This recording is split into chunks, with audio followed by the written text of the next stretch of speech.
সেখানে গিয়ে টিনের বেড়ার ওখানে কান দিয়ে শুনতে পেলেন এক মা এবং মেয়ে তারা কথাবার্তা বলতেছে। কি কথাবার্তা? ওমর রাদিয়াল্লাহু তাআলা খুব মনোযোগ দিয়ে শুনলেন। মা তার মেয়েকে বলছে, ওগো মা, আজকে তো উটের দুধ একেবারে সামান্য পেয়েছে, যদি পানি না মিশাও তাহলে দিন পার হবে না। এই অল্প দুধ বিক্রিত টাকা দিয়ে কি হবে না, আজকে সংসার চলবে না, তুমি একটু পানি মিশাও।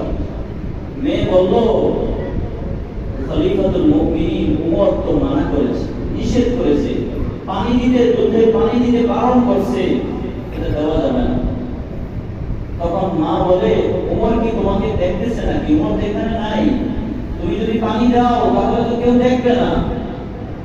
তখন মেয়ে বলে, যদি ওমরের গোয়েন্দা বাহিনী দেখে তাহলে তো সমস্যা। বলে, ওমরের কোনো গোয়েন্দা বাহিনীও আমাদের এই নির্জন এলাকায় আসবে না, তুমি টেনশন করো না, কেউ তোমাকে দেখবে না।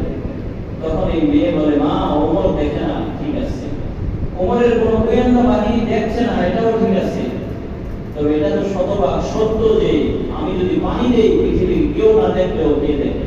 আল্লাহ। আরো যদি বলেন, কে দেখে? আল্লাহ। বলেন, একজন খলিফা যদি এমন কথা শুনেন, তার ভিতরে এটা আঘাত করবে না?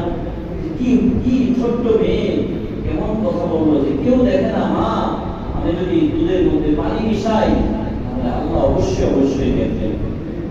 খাবারে যদি ফরমালিন দেই আমরা, কেউ না দেখলেও কে দেখবেন? আল্লাহ। যদি ফল ফ্রুটে ফরমালিন মিশাই, কেউ না দেখলেও কে দেখবেন? আল্লাহ।